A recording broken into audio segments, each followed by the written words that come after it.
Magandang hapon po sa inyong lahat. Ngayon po ay January 13, 2026, araw po ng Martes.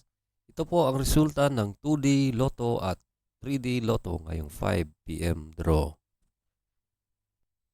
Kung bago ka pa lang sa aking channel, pwede kang mag-like, share, at subscribe para updated kayo sa mga PCSO lottery results araw-araw. Ito po ang resulta ng 2D Lotto ngayong 5 PM draw.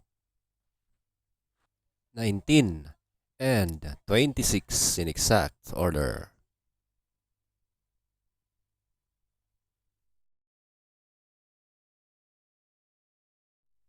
Para sa 3D Lotto ngayong 5 PM draw, ito po ang mga numerong lumabas.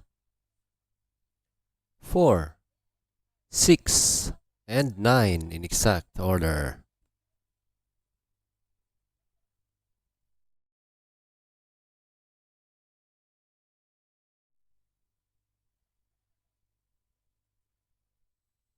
Congratulations po sa lahat ng nanalo at kita-kits mo tayo mamayang 9 PM draw.